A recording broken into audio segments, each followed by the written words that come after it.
Bisa dipahami?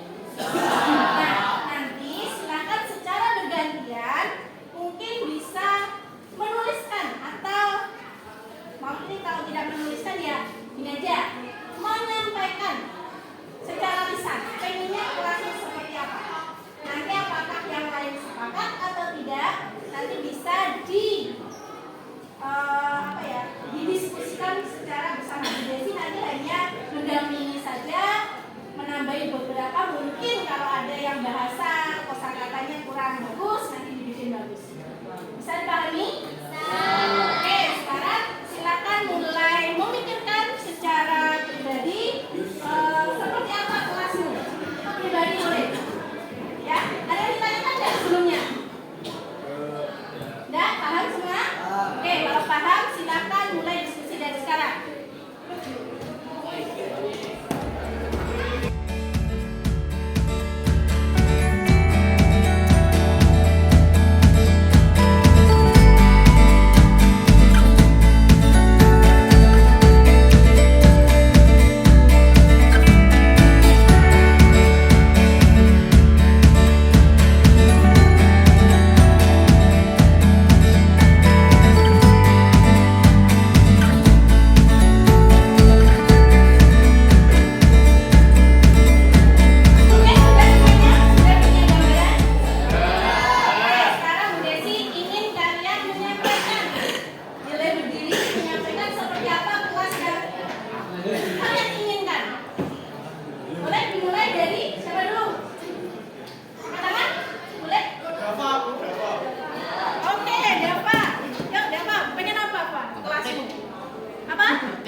kalian sudah sepakat, sekarang silakan dibaca secara bersama-sama sebagai bentuk komitmen kalian untuk melaksanakan kesepakatan kelas ini. Kesepakatan kelas 10-9 yang pertama apa? Oke, lanjut. Kedua? Yang ketiga? Yang keempat? Oke, kesepakatan ini masih menggunakan beberapa kata-kata yang mungkin semacam larangan ya. Kita nanti akan mengubah menjadi kalimat-kalimat yang bentuknya positif, yang bukan ini tuh aturan. Jangan kita sampai berpikir ini aturan kelas kita harus. Takutnya saat kalian melaksanakan itu hanya sebagai bentuk ketakutan kalian akan hukuman. Pengennya kalian sadar, dengan sadar diri melaksanakan kesepakatan ini. Mungkin kata yang pertama, poin yang pertama, tepat waktu itu benar. Jadi tepat waktu. Kata-kata tidak boleh mungkin diubah. Menghargai orang lain dengan tidak meminjam tanpa izin. Dengan menghargai orang lain dengan meminjam seizin, itu boleh.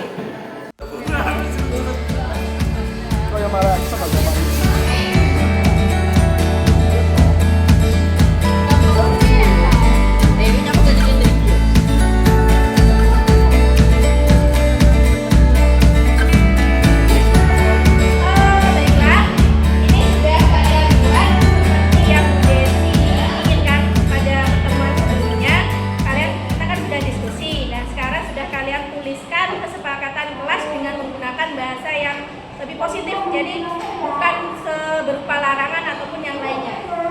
Kemarin ada tujuh. Yang pertama itu datang tepat waktu, kemudian menghargai teman dan guru, berpakaian rapi dan lengkap, menjaga kebersihan kelas, bersemangat dalam belajar, bertanggung jawab atas tugas dan kewajiban, dan yang terakhir jujur dan dapat dipercaya.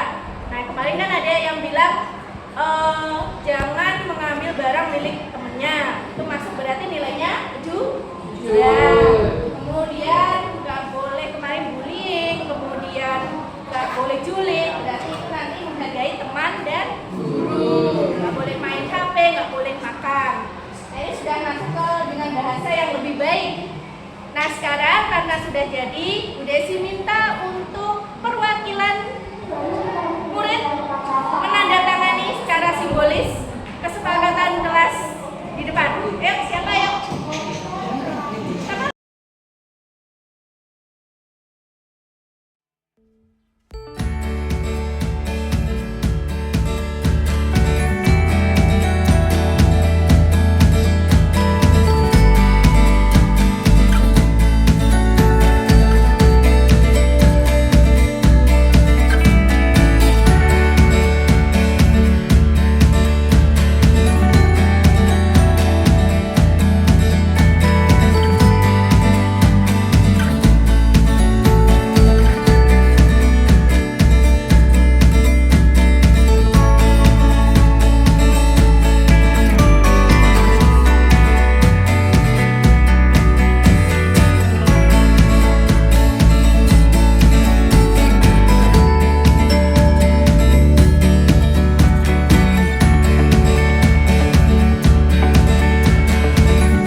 Assalamualaikum warahmatullahi wabarakatuh. Selamat pagi dan salam sejahtera untuk kita semua. Kami hormati Bapak Lasoni selaku Wakil Guru SMA Negeri 1 Ngawi, kemudian Pak Ponto Iwono selaku Wakasatgas SMA Negeri 1 Ngawi, kemudian Bu Ani Desi selaku narasumber atau PPP angkatan 10 serta teman-teman guru yang berbahagia.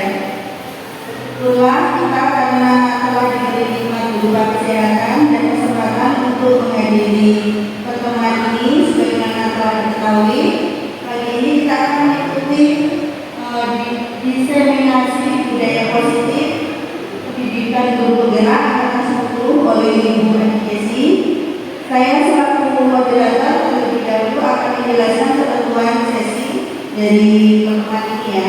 Jadi yang pertama adalah sambutan dari Bapak Konco Yono selaku Bapak, kemudian pemaparan materi oleh Ibu Andi Jesi, kemudian dilanjut dengan diskusi dan kemudian menutup.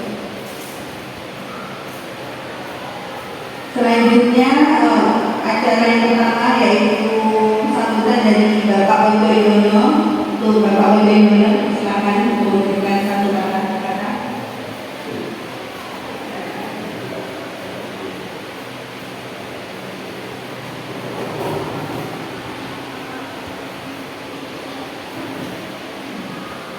Bismillahirrahmanirrahim. Assalamualaikum warahmatullahi wabarakatuh. Alhamdulillahirrahmanirrahim. Ini masalah dulu. Guru dan berkhusus anak sudah menjadi anak sekolah.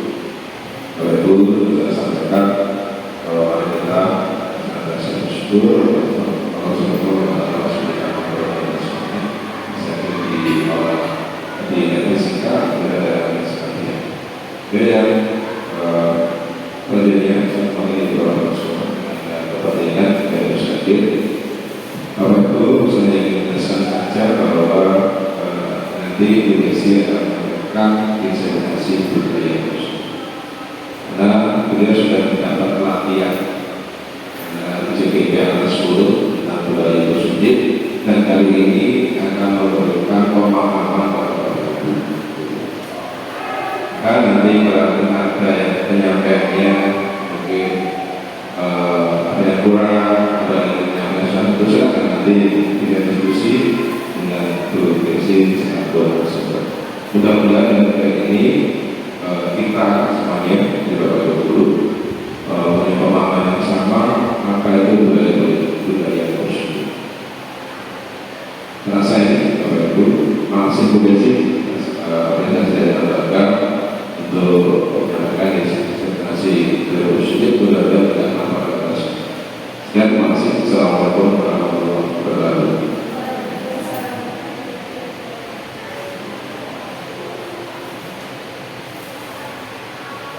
Terima kasih untuk Pak Konco atas sambutan dan motivasinya.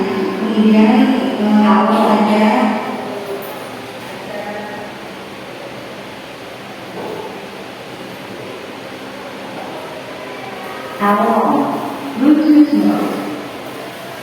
kemudian langsung saja kita akan mendengarkan pemaparan dari diseminasi budaya positif oleh Ibu Andi Jesi. Untuk Ibu Andi Jesi, persilakan.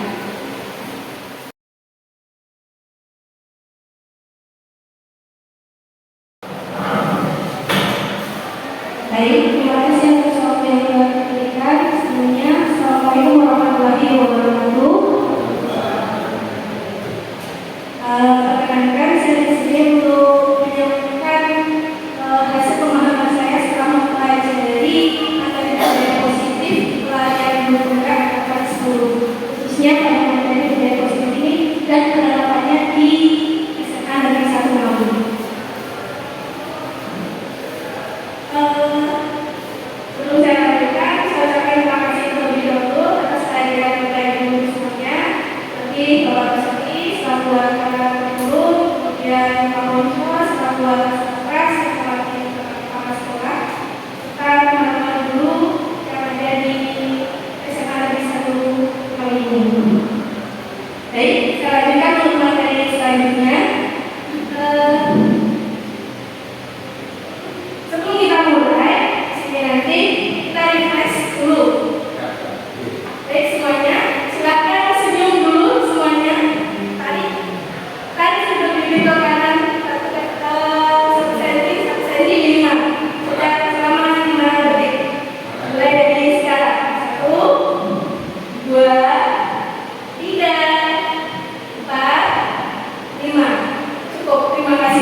biasanya di sini diawali dulu dengan istilah disiplin.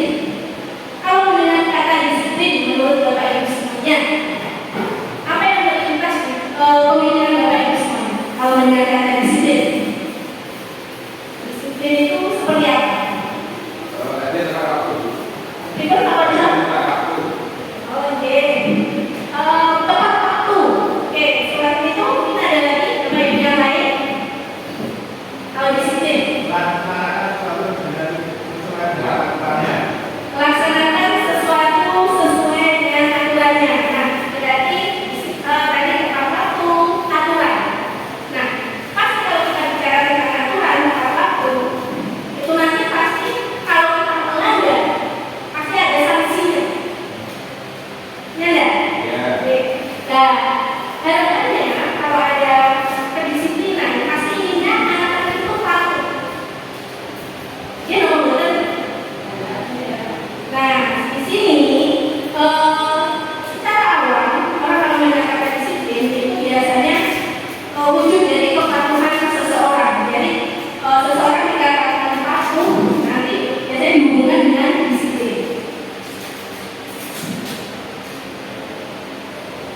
Namun di sini dari materi yang pernah saya pelajari di pelajaran guru penggerak, menurut asal katanya disiplin itu berasal dari bahasa Latin disiplina, yang artinya sebenarnya bukan aturan, bukan juga kepatuhan, tapi artinya berupa belajar. Asal katanya di sini jadi belajar. Nah, disiplin yang dimaksud di sini nanti khususnya tidak hanya kepada murid tapi semuanya. Disiplin di sini lebih fokus pada disiplin diri. Jadi bagaimana cara kita mengontrol diri kita, bagaimana menguasai diri untuk memilih tindakan yang mengacu pada nilai-nilai yang kita hargai.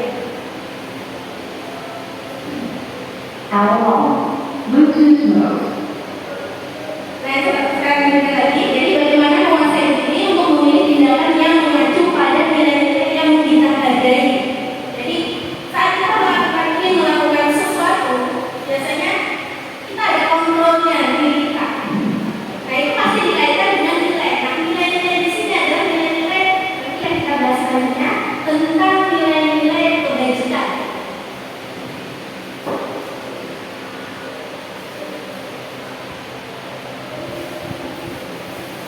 Karena kita ini musimnya lagi musim rapot, jadi nilai yang dimaksud bukan nilai berupa angka ya Bapak Ibu, bukan 70, 80, 90 atau 100, tapi lebih ke nilai kebajikan secara universal.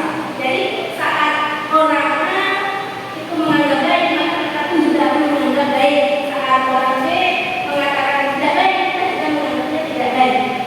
Itu yang dimaksud dengan nilai universal. Nah, nilai-nilai kebajikan di sini adalah sifat-sifat positif yang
Jadi itu yang diharapkan ada. Makanya sekarang di sekolah-sekolah kan ada istilah P5, ada proyeknya, bagaimana mengeluarkan nilai-nilai tersebut. Karena harapannya anak sekarang itu yang memiliki bisa bernalar kritis, bisa mandiri, kemudian beriman dan berakhlak integritas, dan termasuk 6 di antaranya.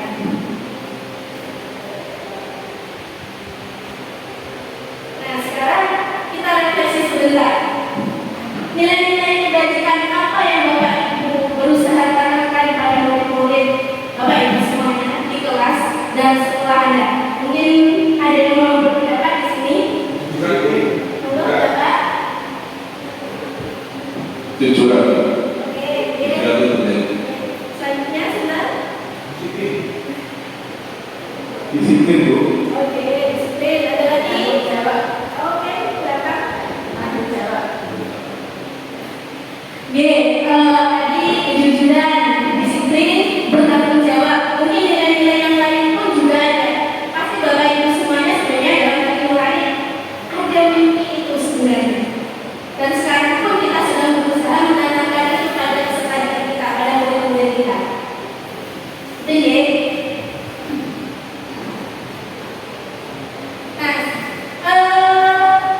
Berhubungan dengan nilai, saat tadi nilai sudah diyakini oleh seseorang.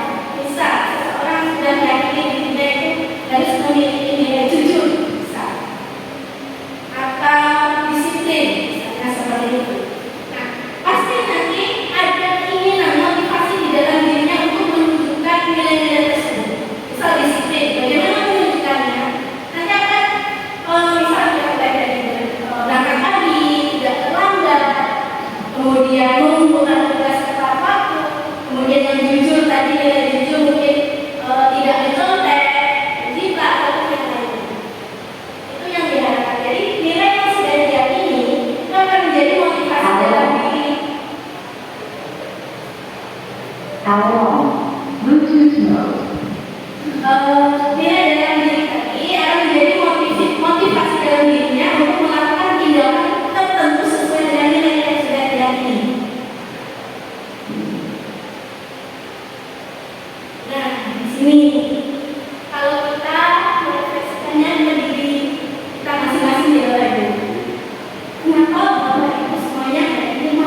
itu karena ingin mendapatkan pujian atau penghargaan. Kita mengenalnya dengan istilah punishment and reward. Nah, dan yang terakhir itu adalah motivasi yang muncul karena ingin menghargai diri sendiri, karena dia sudah meyakini sebuah nilai yang ada di dalam dirinya. Nah, inilah yang disebut dengan motivasi internal. Jadi kalau Bapak Ibu biasanya kalau di kelas, kalau saya itu biasanya gini, kadang anak datang istilahnya dulu, saya ingin tepat waktu supaya nanti tidak dihukum. Kata-kata dihukum seperti itu nanti berarti anak itu datang tepat waktu bukan karena kesadaran dari dalam diri, tapi karena takut dihukum. Jadi karena takut mendapat hukuman, jadi akhirnya datang tepat. Ada lagi nanti yang kedua ceritanya seperti ini. Misal saya mengajar di kelas. Nah, saat saya mengajar di kelas biasanya saya menulis soal di papan tulis. Ayo anak, siapa yang ingin maju ke depan? Nanti ada tambahan nilai. Nah, kata-kata tambahan nilai di situ adalah sebenarnya reward kita. Anak-anak yang ingin mendapatkan reward itu mereka akan berlomba-lomba untuk maju ke depan. Nah, ini juga bisa dikatakan sebagai motivasi eksternal juga. Jadi bukan muncul dari dalam dirinya, tapi karena ingin mendapatkan tambahan nilai. Dan yang paling sering masih kita lakukan yang reward dan punishment ini. Nah, yang harusnya kita mulai sekarang tumbuhkan di anak-anak kita, murid-murid kita itu adalah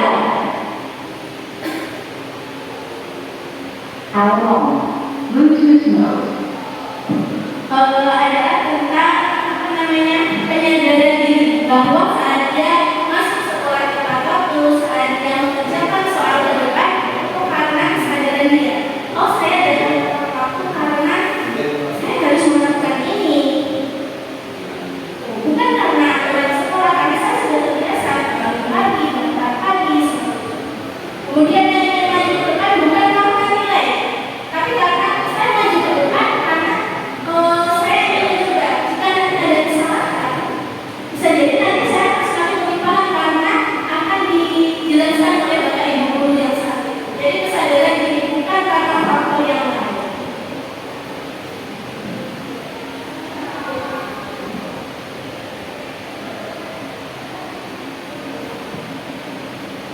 Nah, dalam menjalankan peraturan di sini, peraturan di sekolah atau di kelas, bila terjadi suatu pelanggaran dan pelanggaran itu adalah sesuatu yang wajar kalau menurut saya. Pasti ada. Kita bikin peraturan sebenarnya mungkin ketika ada 1-2 anak yang melanggar. Lalu bagaimana kalau misal terjadi suatu pelanggaran? Mungkin ada yang tahu beberapa besar di kelas ada pelanggaran biasanya siapa yang mulai? Kita tanya dulu kenapa melanggar. Oh, iya, ditanya dulu. Iya. Dia tidak tahu kalau melanggar. Ya, ditanya dulu. Kayaknya langsung nanti ke guru itu langsung gimana kita peraturannya seperti ini lah. Nanti kita guru berbeda-beda. Oke. Jadi pada umumnya jika ada pelanggaran itu nanti hukuman. Jadi kita menerapkan hukuman atau konsekuensi terhadap pelanggaran tersebut.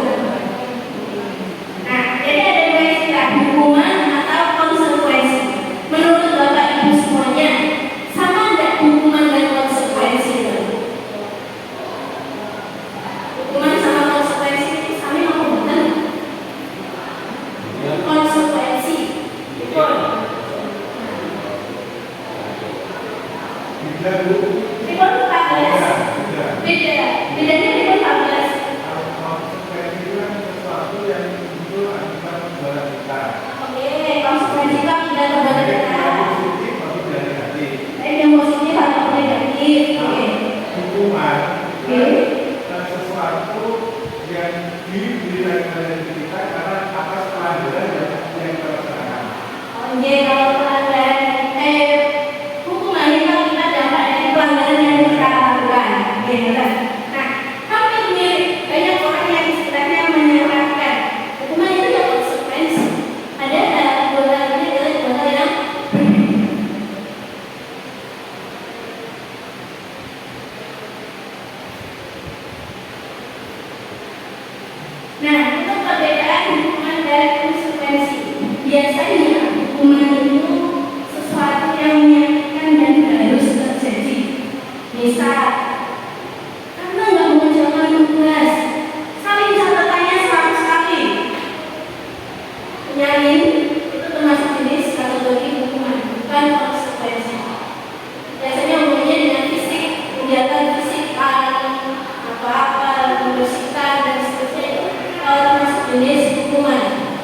Kemudian ciri khas dari hukuman biasanya anak itu nggak suka.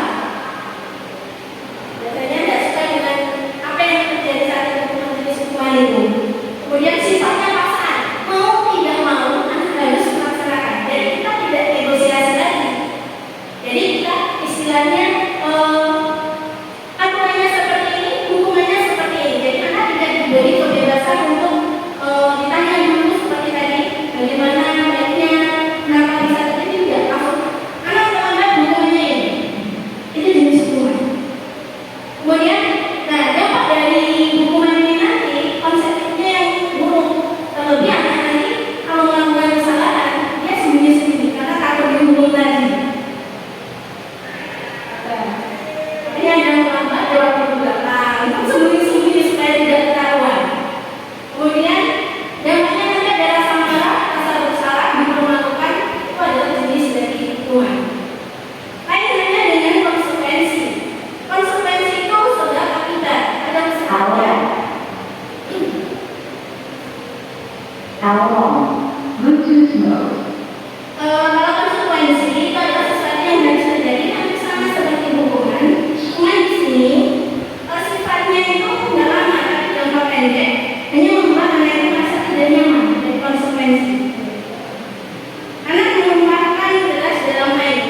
Konsekuensi kalau dihukum dimarahin dulu.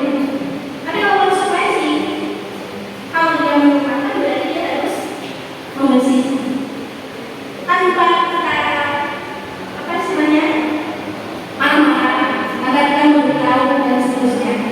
Kemudian mendorong anak dan mudah menyesuaikan diri, beradaptasi. Kemudian nanti ada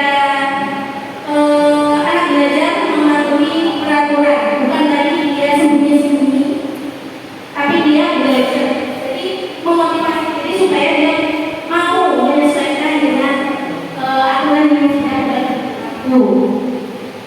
Ini ya Bapak Ibu, jadi beda ya sekarang antara hukuman dan konsekuensi.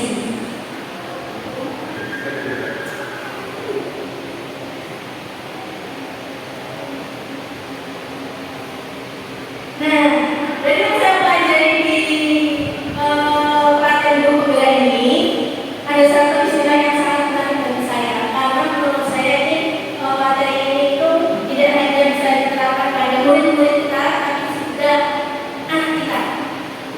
Jadi kalau bisa kita melakukan sebuah kesalahan, kita bisa melakukannya bukan berupa hukuman, bukan berupa konsekuensi ataupun pembelajaran, karena tadi faktor eksternal ya. Jadi kita mencoba melakukan restitusi. Nah, restitusi itu istilahnya begini, memunculkan kesadaran diri.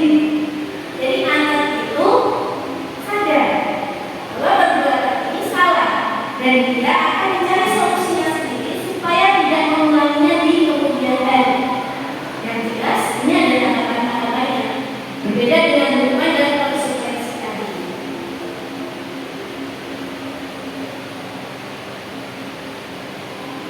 Kemudian ciri restitusi.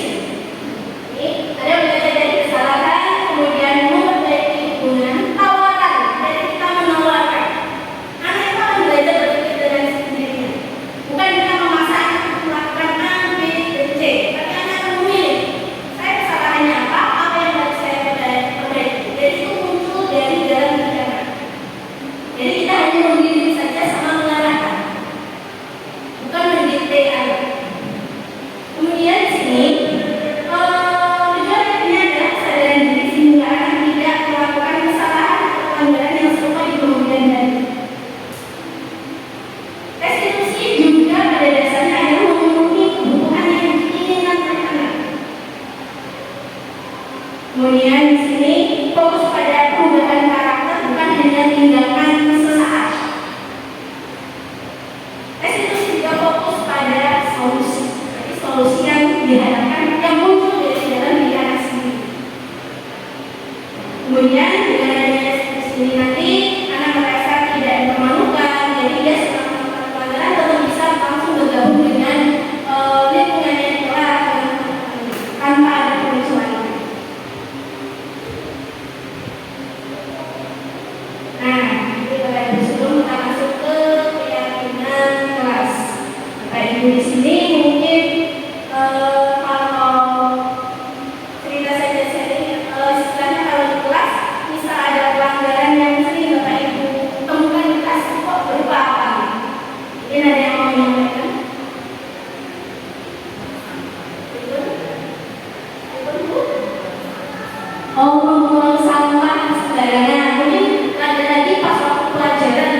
jam pelajaran itu tidur. Nah, sebenarnya ini nanti merupakan salah satu bentuk pelanggaran terhadap disiplin positif sebenarnya. Nah, apa yang kita lakukan nanti tergantung Bapak Ibu gurunya nih. Mungkin ada yang langsung menghukum, ada yang mengingatkan saja, kita masukan dulu HP-nya, ada yang mungkin yang lain dengan pendekatan yang lainnya berbeda sesuai dengan karakter gurunya.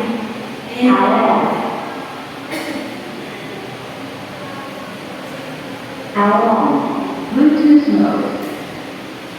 Jadi harapannya nanti setelah disiplin positif ini dilaksanakan, sebenarnya anak nanti tidak terpaku pada aturan, kemudian melaksanakan aturan tanpa adanya paksaan, bukan karena ingin mendapat sebuah reward atau menghindari punishment, tapi lebih ke itu karena mereka butuh itu.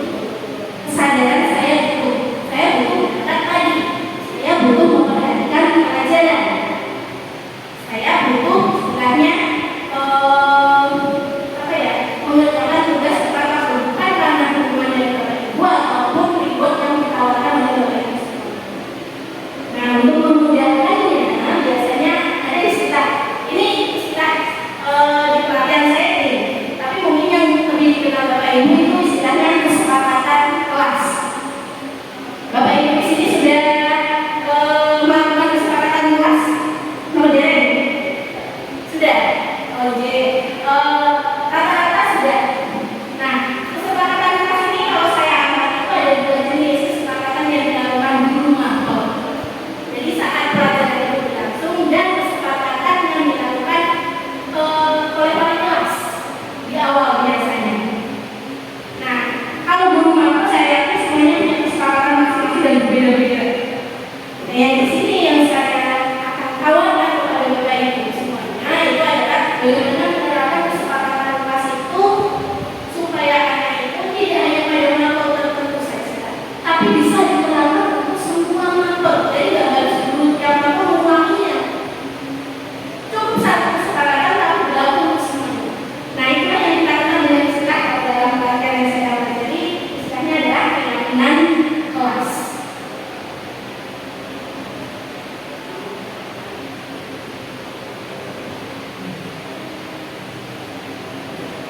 Ada istilah peraturan dan keyakinan. Kalau kita di sini menggunakan yang mana Bapak Ibu semuanya? Yang mana Bapak Ibu? Peraturan, kita lebih sering menggunakan istilah peraturan. Keyakinan itu istilah yang sangat jarang dipakai sekali. Tapi sebenarnya dari peraturan dan keyakinan itu juga keyakinan. Kita nanti akan bersih untuk perbedaannya. Nah, di sini juga Bapak Ibu semuanya perhatikan. Mengapa kita tidak pakai istilah peraturan saja?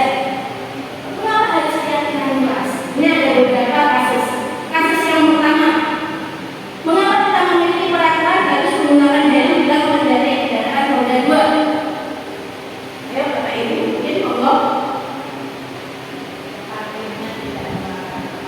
Ribut guna biar aman. Oke, biar aman. Itu hasilnya benar. Mungkin nanti ada yang lain. Pakai helm dari apa? Apa? Menjaga keselamatan. Apa dulu ada ini? Supaya tidak ditilang. Oke. Berarti kan motifnya beda-beda nih. Nah, di sini kemudian yang kedua, mengapa kita memiliki peraturan 3M ini waktu kita pandemi kemarin? Menggunakan masker, mencuci tangan, dan jaga jarak saat pandemi. Karena supaya aman.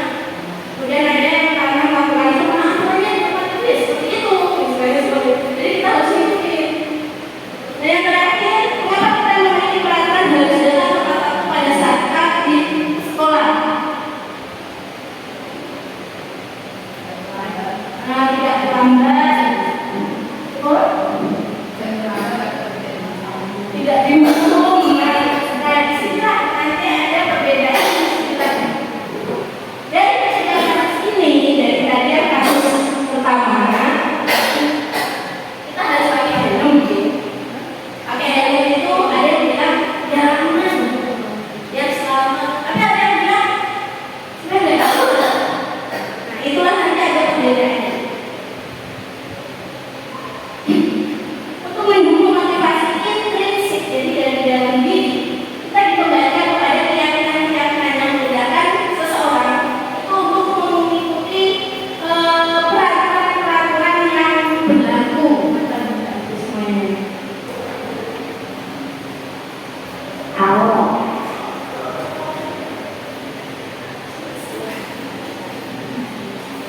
Awal Bluetooth mode. Oke, saya lanjutkan. Nah, kalau kita buat diagram, peraturan durasi kelas itu intinya seperti keyakinan kelas itu lebih luas lagi nanti ada lingkungan positif dan terakhir baru tercipta budaya positif. Gampangnya gini Bapak Ibu semuanya. Jadi peraturan itu sifatnya detail, khusus, tidak boleh tidur di kelas, tidak boleh main HP. Tapi kalau keyakinan itu sifatnya lebih universal.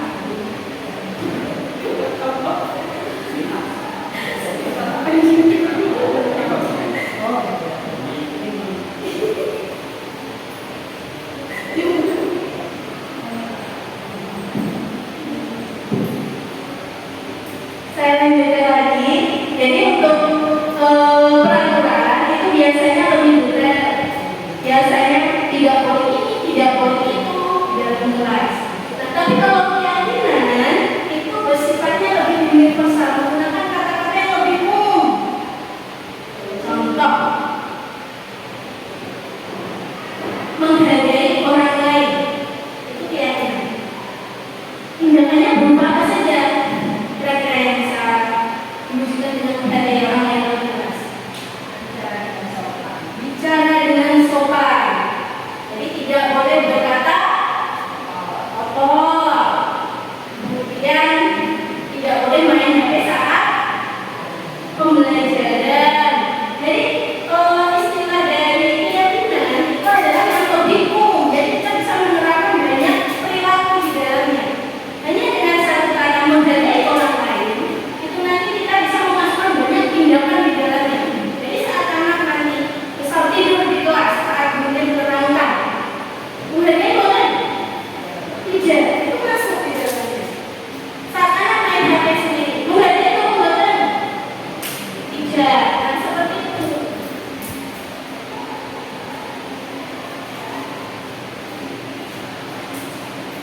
Nah, dalam pembuatan keyakinan kelas, biasanya kan kita diskusi sama anak-anak ya. Nah, untuk mendiskusikan keyakinan kelas ini nanti, di sini saya belajar ada dua metode, ada T dan D. Yang ini yang sebelah sini D, yang sebelah sana itu T. Kalau tabel T itu kita membuatnya ini tampak seperti dan tak tampak seperti. Jadi anak-anak tidak berdiskusi di dalam kelas. Kira-kira yang ingin mereka lihat kondisi kelas mereka itu yang tampak seperti apa di kelas itu. Kemudian yang tak tampak seperti apa itu tulis.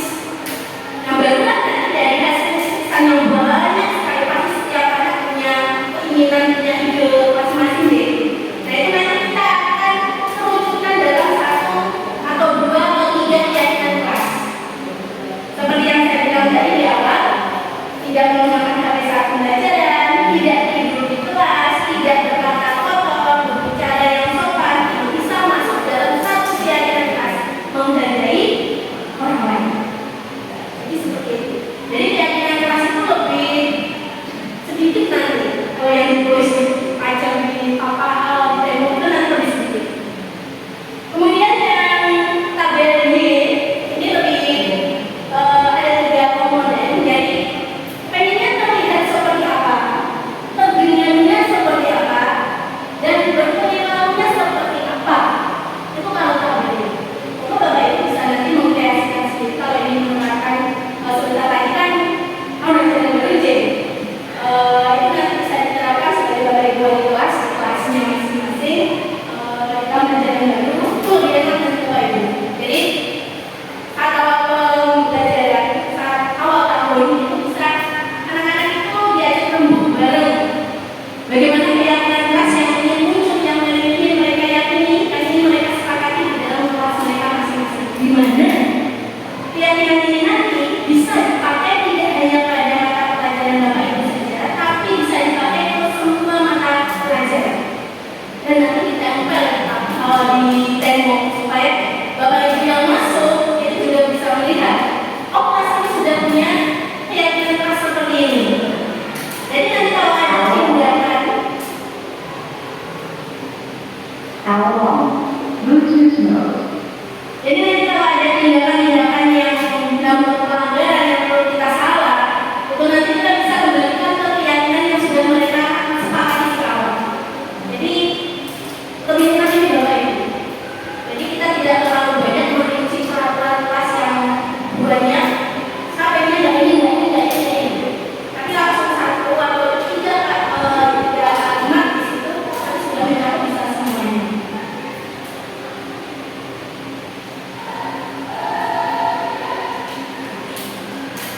Nah, ini untuk yang pertama, Bapak Ibu semuanya, selalu kembalikan buku pada tempatnya. Ini peraturan. Kira-kira ini masuk dalam keyakinan kelas nomor berapa?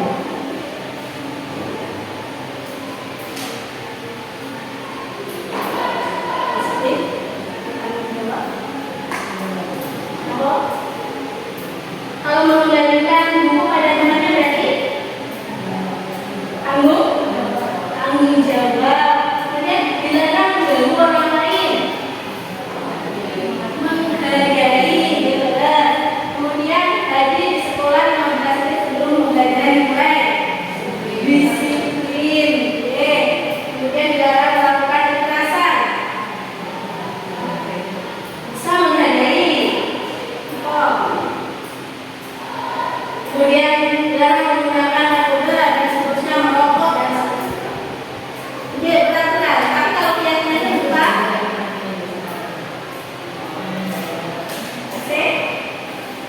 kesehatan juga masuk, maka kan kita kembalikan. Kemudian ada menunggu giliran, ini ya disiplin, bisa, dan seterusnya. Kita disiplin. Kalau yang pertama tadi tanggung jawab, kemudian yang kedua itu menghormati orang lain. Nanti bisa kita revisi sedikit orang lainnya diganti kalau di kelas teman dan guru dan teman. Itu menghormati guru dan teman. Kemudian di sini hadir, komitmen, disiplin, komitmen. Kemudian dilarang melakukan kekerasan, itu bisa masuk ke keselamatan dan menghormati orang lain dan seterusnya. Jadi istilah-istilah yang sama, maka menghormati di sini muncul beberapa kali, poin 2, 3, 4. Jadi hanya dengan satu keyakinan keras menghormati orang lain itu sudah bisa masuk peraturan di dalamnya ada dilarang mengganggu, hadir di sekolah tepat waktu dan dilarang kekerasan. Sama ini yang terakhir berdirikan antri. Jadi itu juga termasuk antri itu juga menghormati orang lain. Jadi nggak boleh main sekolah misalnya seperti itu. Sampai di sini Bapak Ibu semuanya sudah bisa dipahami tentang peraturan sama keyakinan.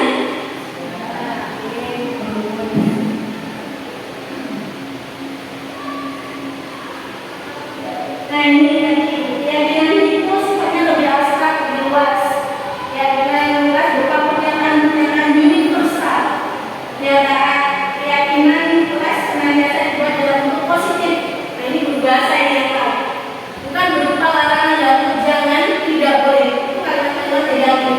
Tapi lebih ke arah kalimat-kalimat positif. Kemudian nanti keyakinan kelas biasanya nggak terlalu banyak. Jadi dia lebih sederhana, tapi bisa mencakup banyak peraturan kelas di dalamnya.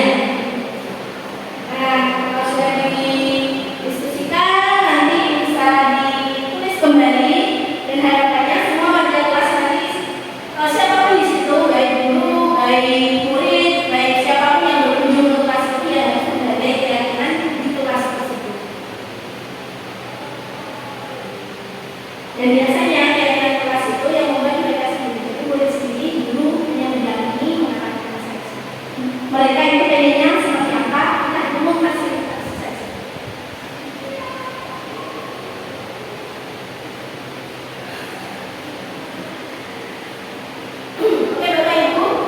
Oke Bapak Ibu, sekarang break sebentar ya. Maksudnya break sebentar di sini, yang saya mau memberikan sedikit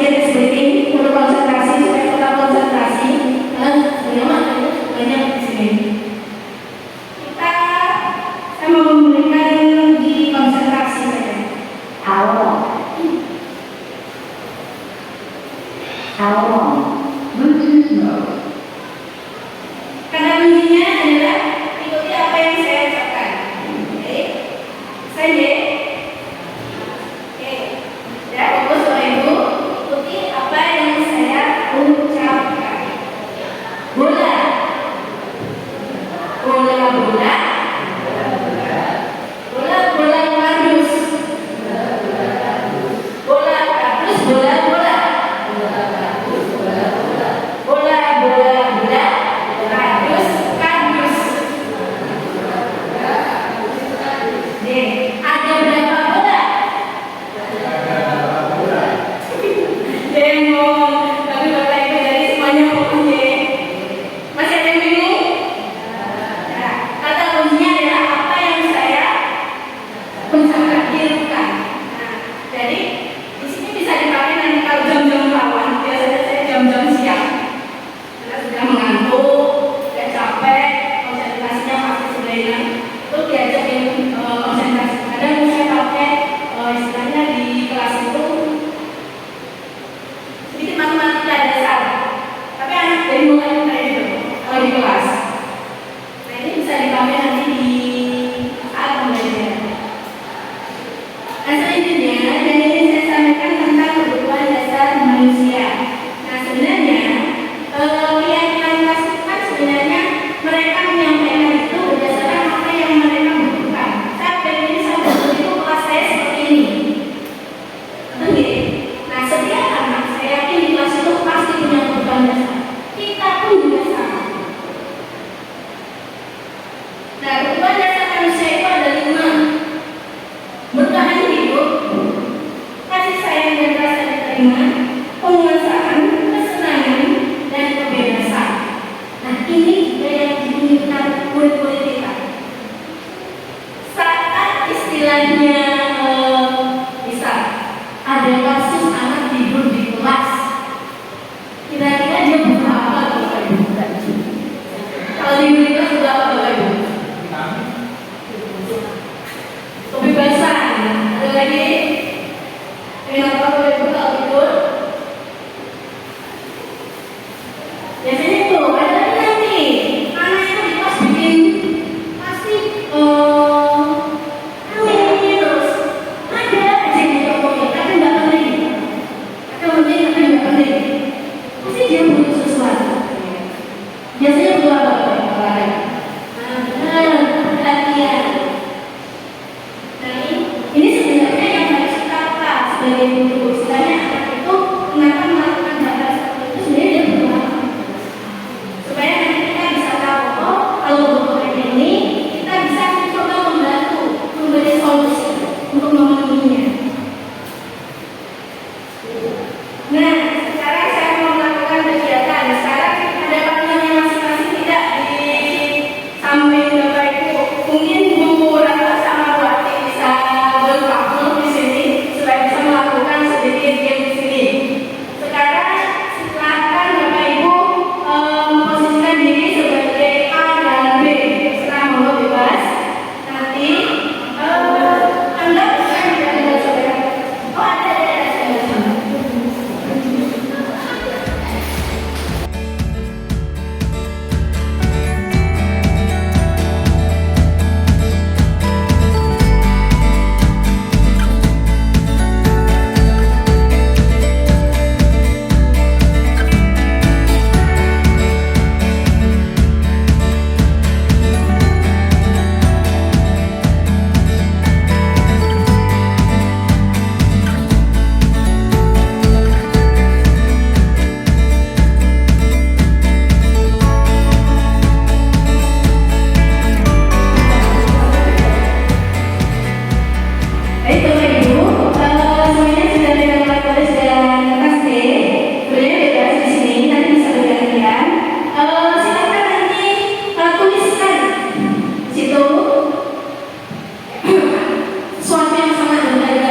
saya jadi semangat melindungi dalam. Oke. Jadi tadi berarti bukunya betul-betul bisa dibuka dan coba melindungi apa yang tertulis di dalamnya. Yang lain tadi apa? Cara ini seperti apa buat kalian? Sudah menggunakan berbagai cara apa saja tadi? Saya angkat, saya realisasi. Oh, begitu ya sudah berbagai cara tapi berbeda. Nah, di sini sebenarnya saat kita sebenarnya mencoba membuka itu, kita kan kesulitan. Ada bukannya mencoba membuka hubungan dari buat itu susah kayak berbagai metode nggak bisa karena buatnya merasa nggak boleh orang nggak boleh buka ini nggak boleh tahu. Kira-kira yang bisa membuka itu siapa? Siapa? Berpikir sendiri. Nah, sebenarnya di sini nanti yang ingin saya jelaskan adalah mengenai kontrol. Sebenarnya buatnya di sini, ini buatnya saya jadikan contoh.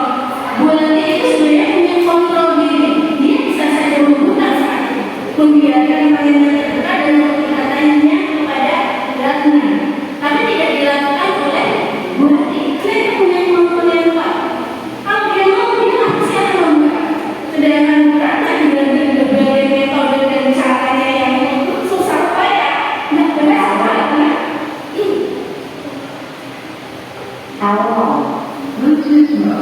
Karena ini buatnya kalau mencoba membuka nggak berhasil karena hatinya nggak pengen, dia nggak mau kontrol dirinya kan dengan buka.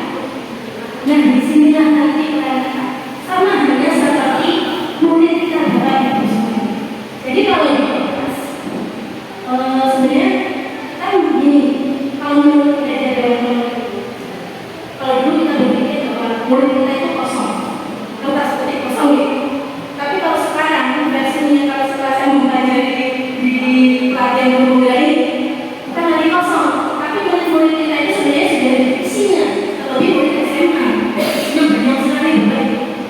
Mereka itu isinya sudah dari rumah sudah banyak, dari lingkungan itu sudah banyak. Mereka punya kontrol yang luar biasa. Rata-rata mereka itu mau siapa? Pasti ada bentuk penolakannya. Bagaimana supaya kita bisa mengontrol mereka tanpa mereka merasa terkontrol? Itu adalah peran kita. Jadi ada semacam manipulasi. Kita mengontrol tapi seolah-olah tidak mengontrol. Anak-anak itu nggak sadar kalau mereka dikontrol dulunya. Itu yang harus kita lakukan. Nah, ada 5 posisi kontrol dalam yang saya pelajari di latihan buku di sini. 5 kontrol ini yang pertama adalah menghukum. Kedua itu ada membuat rasa bersalah. Ketiga itu ada teman. Yang ketiga, keempat itu ada pemantau dan yang terakhir manajer. Nah, setiap kontrol di sini punya plus minusnya masing-masing. Banyak baik di sini. Tapi kita perhatikan dari yang menghukum dulu sih. Nah, di sini biasanya kontrol penghukum itu identik dengan nada tone yang tinggi, bentak-bentak biasanya.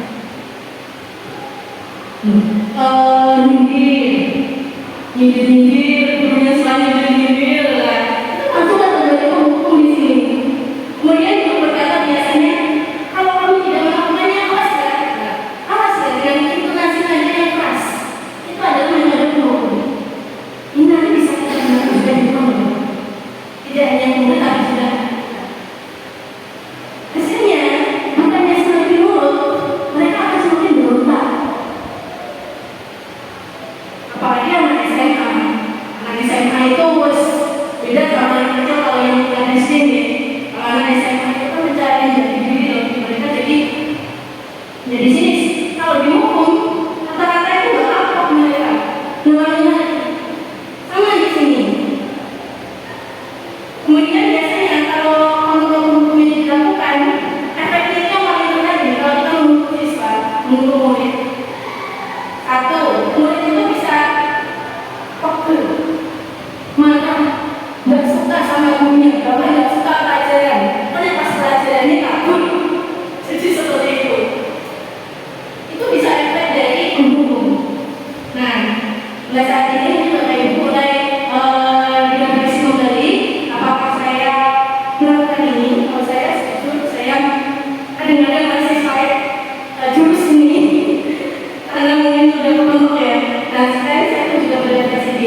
Kemudian ibu itu kecewa sekali. Nah, seperti itu. Dia mengatakan kecewa sekali, berarti itu artinya kan, saya sudah membantu. Kemudian ibu tadi kecewa seperti itu. Jadi dia merasa bersalah. Namun di sini nanti dia bisa bilang, nanti rasanya kita maaf bu, jadi seperti itu. Cuma di sini nanti dia mengumpulkan itu malah ibunya rasa rendah diri. Kok saya sudah melakukan kesalahan, kok saya tidak salah lagi sama begini. Jadi bukan rendah diri. Ini konotasinya sedikit negatifnya. Jadi rendah diri dalam diri anak. Kemudian yang ketiga itu kamu.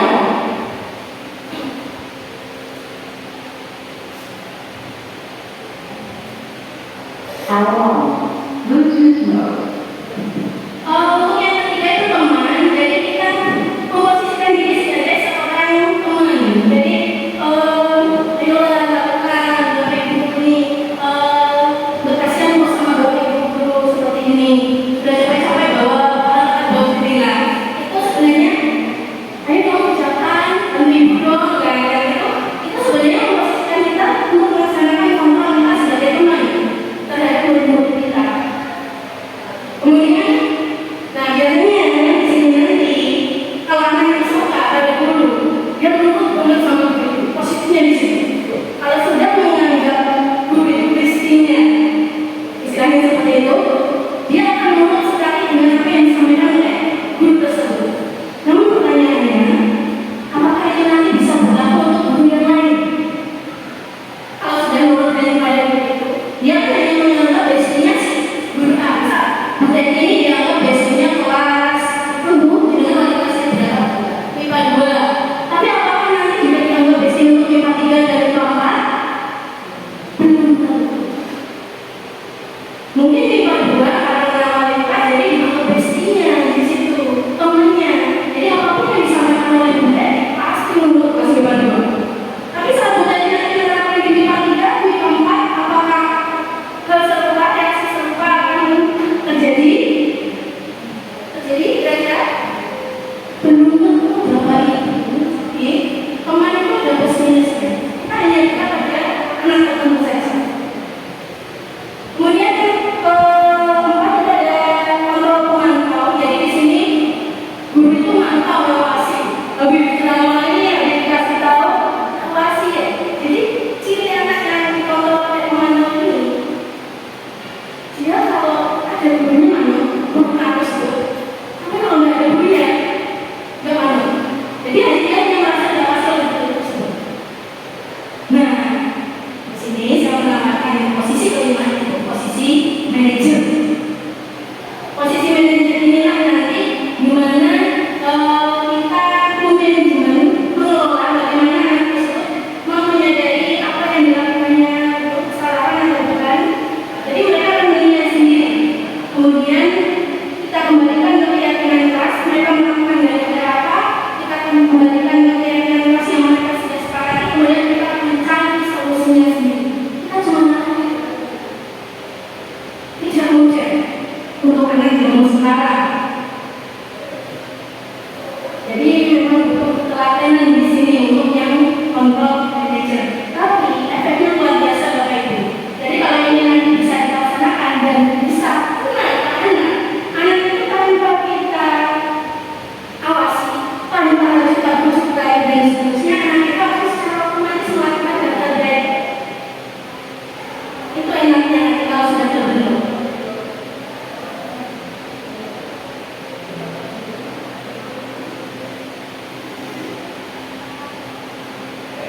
Nah, untuk melaksanakan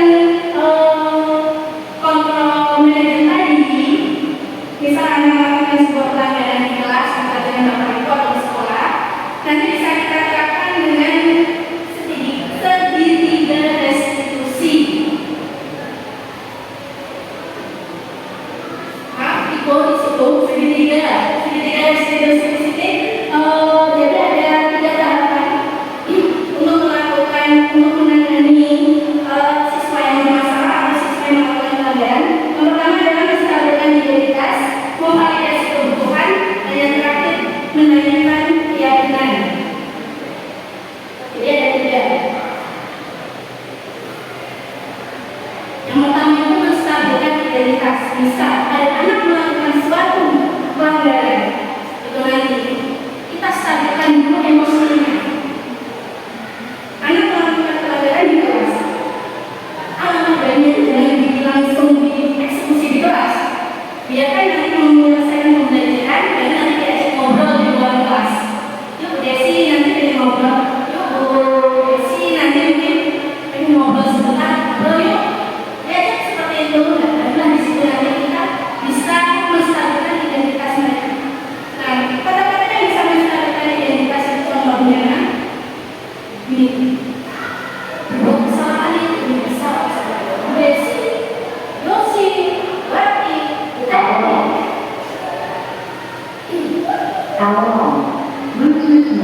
identitas.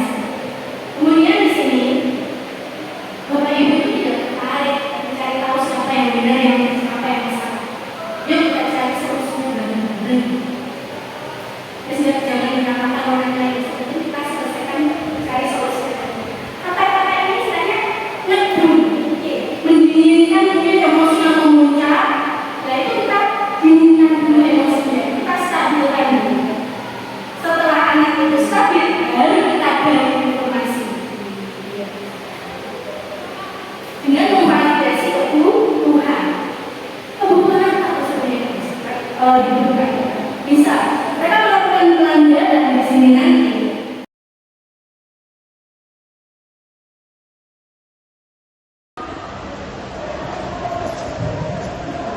Terima kasih atas waktu yang diberikan.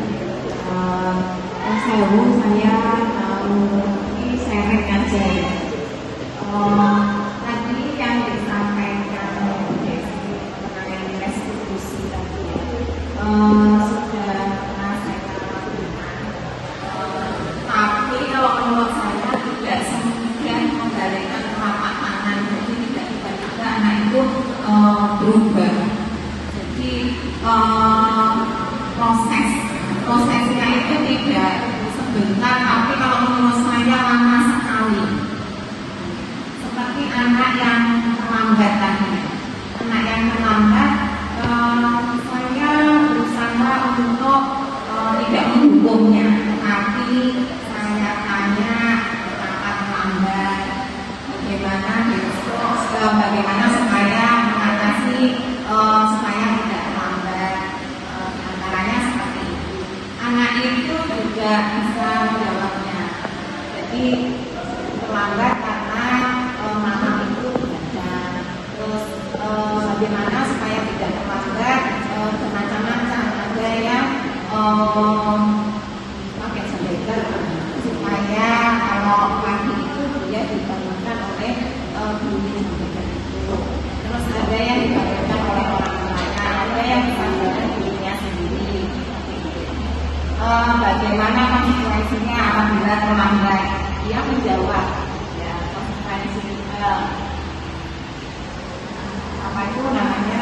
konsekuensinya juga ketika dia terlambat. Tetapi tidak ada perubahan sama sekali. Besok lagi dia lagi, besoknya lagi dia sendiri dan terlambat seperti itu, dan tidak ada perubahan sama sekali. Kalau menurut saya sangat susah sekali untuk menyadarkan anak-anak yang seperti itu. Kemudian yang kedua, kalau di sekolah kita itu menerapkan poin. Nah kalau ini kalau menurut Desi bagaimana, efektif atau tidak? Karena selama ini penerapan poin di sekolah, kalau menurut saya ya sama saja, yaitu terus yang melanggar poin dan tidak berubah. Dan ini kalau menurut Desi. Kemudian anak itu juga butuh figur. Kalau di sekolah ya figurnya adalah guru. Jadi dia melihat gurunya. Kalau gurunya baik, dia akan contoh. Ya, menurut saya baik.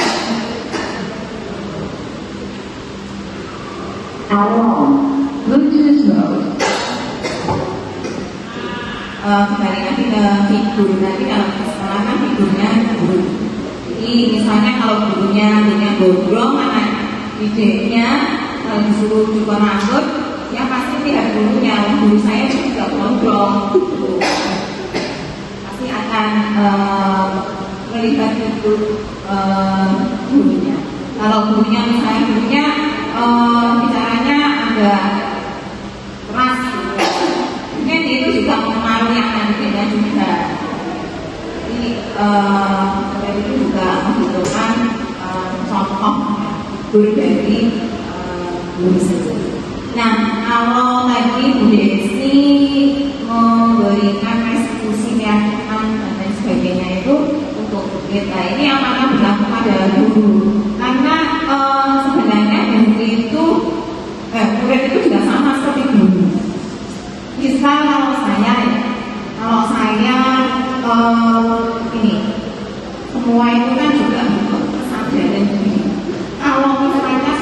dinasehati, diberitahu, tapi kalau dirinya itu tidak sadar ya susah, gitu ya. Jadi sama seperti guru juga, misalnya guru sering datang terlambat, seperti ini, itu besok lagi atau kali lagi. Nah ini kesadaran diri. Kalau sudah diberitahu tentang seperti itu, kalau menurut saya kesadaran diri. Kalau apa ya, mungkin kalau mungkin diikuti oleh gurunya tetap sadar seperti itu kan, ini kalau menurut saya ya itu kan susah, harus ada gurunya seperti itu. Itu saja Bu Desi yang kan, mungkin Bu Desi nanti mempunyai jurus bagaimana untuk mengatasi murid-murid yang kurang disiplin, misalnya sering datang terlambat, main HP dan lain-lain. Terima kasih Bu. Ini masih bisa tadi ya, jadi untuk yang pertama tadi, kalau institusi itu tadi katanya sulit sekali nih, karena kan biasanya kita sudah mulai mencoba merestitusi, tapi anak itu kembali lagi melakukan hal yang serupa kemudian jadi memang restitusi ini nggak bisa 1 kali 2 kali jadi, karena target kita bukan tindakannya tapi karakternya yang berubah. Anak ini yang semuanya istilahnya tadi datang terlambat berubah menjadi disiplin, dan itu nggak bisa sekali 2 kali. Terlebih anak sekarang dengan karakter anak sekarang, jadi memang butuh ketelatenan kita. Tidak hanya guru PKD ataupun BK, tapi semua guru di sini bisa menerapkannya. Jadi kalau misalnya anak itu nanti melakukan anak kita restitusi lagi. Namun di sini kita juga harus melakukan refleksi. Jadi restitusi yang sudah kita lakukan itu mungkin selesai berdampak. Ada kesalahan di mana ya? Kira-kira apakah saya belum menggali informasi tadi, belum mengembalikan terhadap keyakinan kelas, atau mungkin bisa jadi di kelasnya tidak ada kesepakatan kelas. Ada disampaikan peraturan sekolah yang bunyinya itu J, tapi kan anak tidak bisa menghafal satu persatu. Nah bisa jadi nanti kita membuat keyakinan kelas, keyakinan sekolah supaya nanti bisa dikembalikan ke anak. Oh saya itu salah, tapi benar-benar tidak bisa 1 kali 2 kali, berkali-kali. Benar-benar gurunya harus telaten dan jangan dibebankan pada 1 guru, misalnya 3 guru BK atau guru BK saja, tapi semua guru. Dan ini nyambung dengan poin yang ketiga tadi yang ditanyakan, bagaimana peran guru itu sebagai teladan. Semboyannya ajar Dewan Toro, tinggal sosok berarti yang di depan kita harus memberikan contoh. Misal kita ingin anak kita disiplin, misalnya datang tepat waktu, berarti gurunya juga harus berusaha memberikan contoh, memberikan teladan bagaimana bisa guru ini nanti, oh guru saya itu sudah lama pagi-pagi, padahal rumahnya jauh.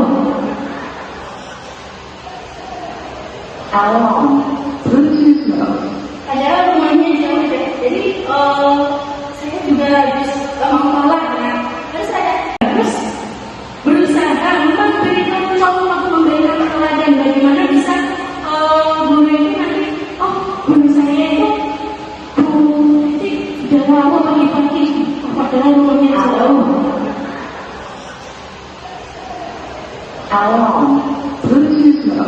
Padahal rumahnya jauh deh. Jadi saya juga harus mengolah ya.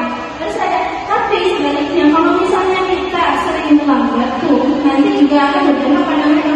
Oh Pak saya juga sering terlambat, nanti terlambat seperti itu. Bisa kita meminta anak kita disiplin dalam mengerjakan tugas. Nah anak kita itu kritis loh seperti itu. Saat kita meminta mereka mengumpulkan banyak tugas, mereka bertanya, apakah Tuhan dikoreksi dulu gitu. Jadi saat kita meminta anak untuk mengerjakan tugas, jadi paling enggak ya juga kita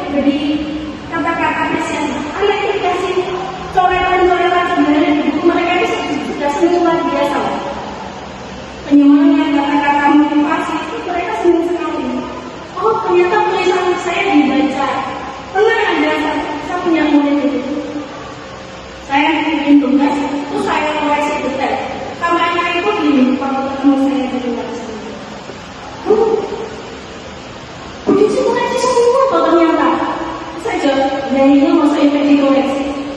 Cuma 2 tahun. Jadi mereka sudah terbiasa jadi itu saja saya berarti memang mungkin pengalaman belajar sebelumnya itu mereka biasanya tugas dikumpulkan ya sudah ini terus aku coretan banyak catatan banyak. Ternyata mereka malah senang seperti itu. Tidak apa-apa saya coret nih. Tidak apa-apa Bu, lebih sering dicoret nih. Apalagi pakai papan di depan itu. Jadi catatan-catatan itu nanti pembenaran kalian semua ini pembenaran seperti ini. Itu ternyata mereka tidak membantu tulisan kita. Dikumpulkan ya sudah ini terus aku coretan banyak catatan banyak. Ternyata mereka malah senang seperti itu. Tidak apa-apa saya coret nih.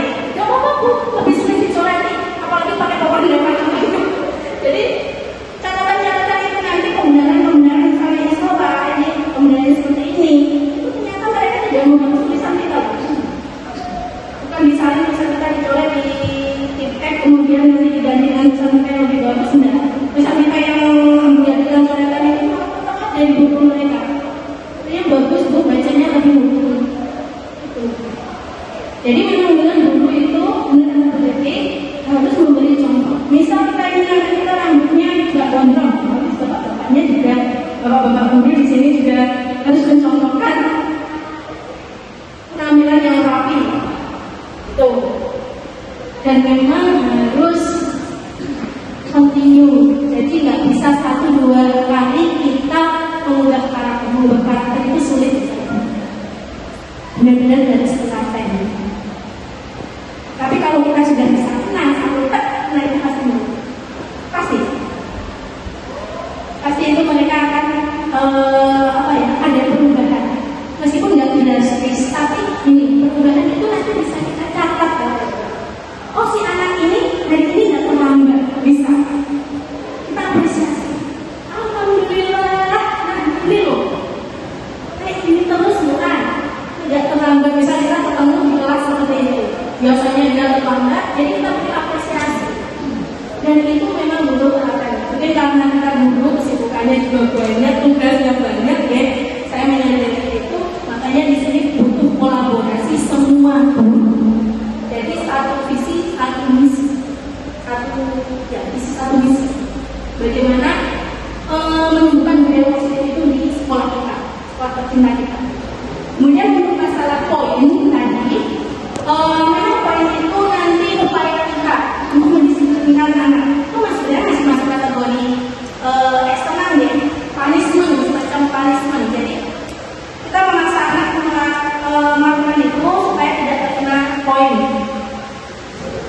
Kalau saya di penggerak istilah memaksa itu tidak boleh bawa itu. Jadi kita membantu saja dari sendiri. Memang nggak bisa instan, tapi butuh proses. Dan pemberian poin itu pun sebenarnya juga masuk dalam proses itu. Untuk tadi 2 kali pemberian poin di sini, pastikan tidak semua siswa. Ada siswa-siswa tertentu yang istilahnya agak sulit lah istilahnya. Nah itu berarti pendekatan kita yang juga harus intens mereka. Bisa wali kelasnya, mungkin bisa guru BK-nya, dan kita jika perlu nanti juga melakukan kolaborasi dengan wali murid.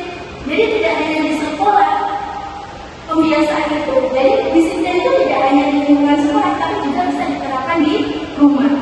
Kalau memang 2 lingkungan ini sudah berjalan, nanti akan sedikit berlangsung mereka pun juga. Kalau hanya sekolah Bapak Ibu, keluar dari sekolah sudah selesai, balik lagi setelah awal.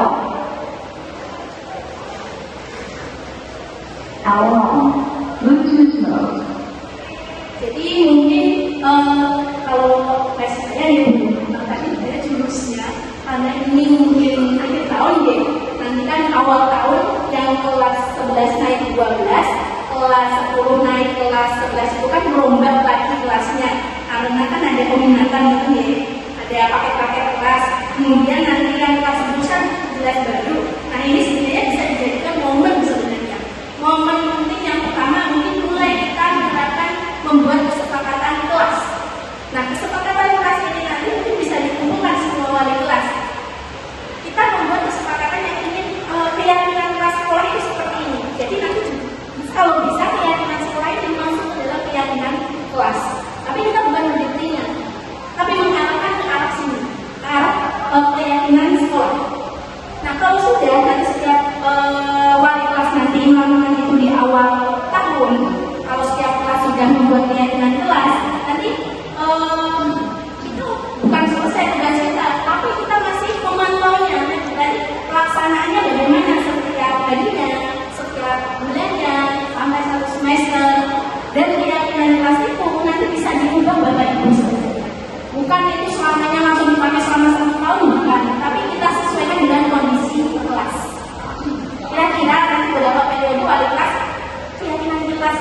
ada yang mau direvisi, tidak nanya, oh ini bu itu diganti ini nggak perlu. Nah itu ditawarkan kita. Jadi sebenarnya ini nanti bisa menjadi catatan digital oleh kelas kita sebenarnya. Kita sekali melalui dari kita juga bisa melaksanakan pendampingan di kelas masing-masing. Nah baru nanti pada saat mungkin di awal tahun itu kan juga mendatangkan wali murid. Nah itu dia wali murid atau pada saat pembagian rapor itu juga bisa sebenarnya disisipi. Itu sebenarnya kita apa ya istilahnya membuat kesepakatan dengan orang tua bagaimana bekerja sama, berkolaborasi untuk mewujudkan keyakinan sekolah. SMA 1 itu keyakinan sekolahnya seperti ini, keyakinan kelas Bapak Ibu seperti ini. Jadi istilahnya Bapak Ibu wali murid itu juga mendukung lah istilahnya. Mendukungnya bagaimana? Di rumah itu juga diselaraskan dengan keyakinan di sekolah. Jadi bisa sinkron antara lingkungan keluarga, rumah dengan lingkungan sekolah. Ya teorinya mau Bapak Ibu, tapi untuk pelaksanaannya lagi-lagi memang kita perlu kerjasama. Kita tidak bergerak sendiri, kita bergerak bersama-sama karena ini lingkupnya tidak hanya kelas saja target akhirnya, tapi lingkungan sekolah berarti semua warga sekolah terlibat. Makanya mungkin ada Ambon mungkin.